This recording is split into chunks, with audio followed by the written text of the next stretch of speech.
They all told me I was lucky, marrying David, a man 2 decades my senior, but a man of honor, a policeman, a true pillar of the community. My love for him was never in question. I respected his dedication, his goodness. But respect doesn't keep a young heart warm through the long, lonely nights. Every time that uniform passed through the doorway, taking him to the city's chaos, he left me behind in a silence that was almost deafening. I was the wife of a hero, yet I felt like a caretaker of a museum. Everything was neat, perfect, and utterly untouched by joy. David inherited this beautiful large house from his first life. He also inherited Liam, a brilliant, composed young man, only 4 years my junior, studying philosophy at a respected university. For years, I would catch myself staring at his profile as he studied, wondering what it was like to be 18 again, before the burden of a marriage defined by absence. I was meant to be the stepmother, the youthful addition to heal the old wounds. But Liam and I existed in a strange equilibrium. We were the only 2 constant souls in this house. We shared meals, we shared chores, and most importantly, we shared the vast emptiness left by David's badge and demanding schedule. I tried to maintain the distance, the boundaries expected of me. But with David away, the lines blurred. Liam would talk to me, really talk about his mother, about his fears for his father, about the crushing weight of expectation.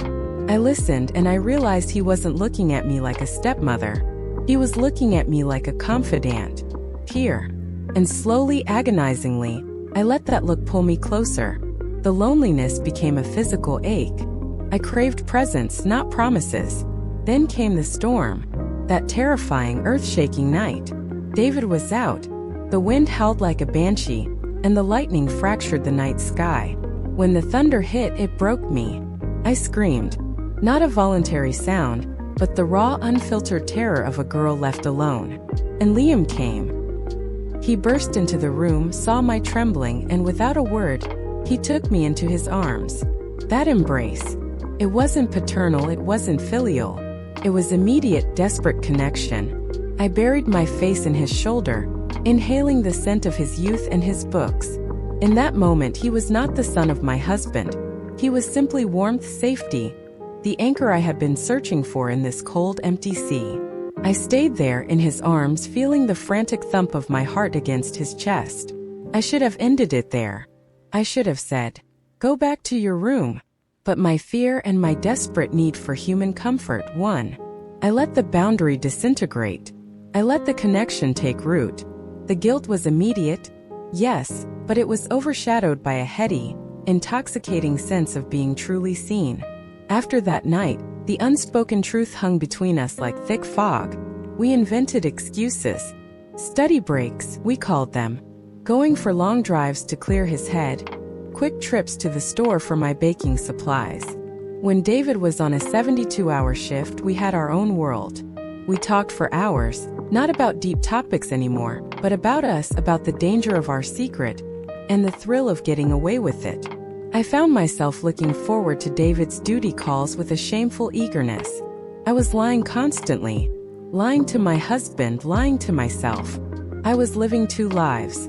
The dutiful stepwife waiting by the phone, and the young woman stealing moments of real connection from her own family. The line between stepmother and something else had vanished completely.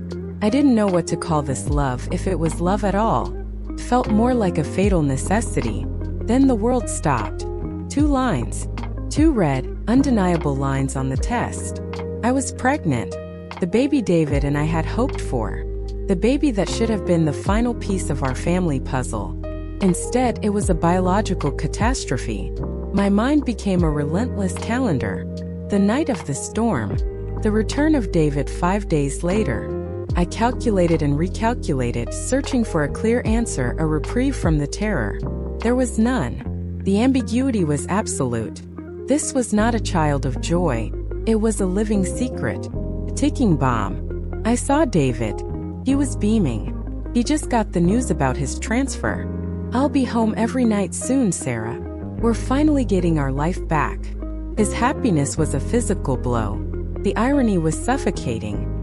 His long-awaited presence came at the exact moment I realized I might be carrying the proof of his ultimate absence. I smiled back, a hollow, painted expression, while my mind screamed, I haven't told Liam. I can't. The weight of this information, the potential paternity, it would crush him. He's just a boy, despite his philosophical pretenses. I see him every day and I freeze. How do I tell him he might be a father?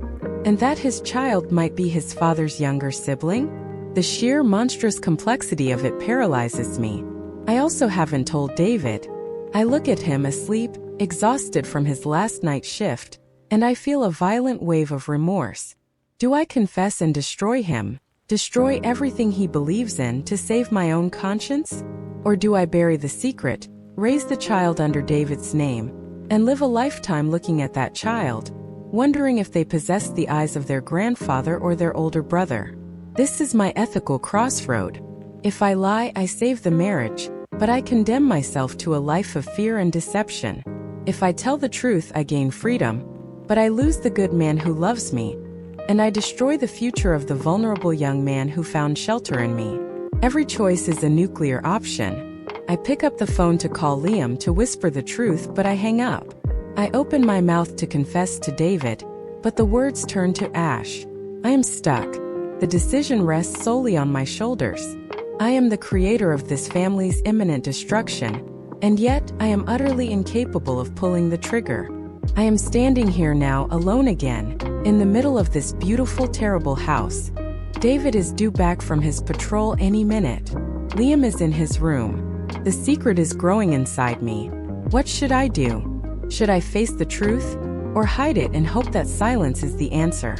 I don't know the answer, and I realize in this moment of terrifying clarity that not choosing is a choice in itself, and the consequence of that choice is about to crash down on all three of us.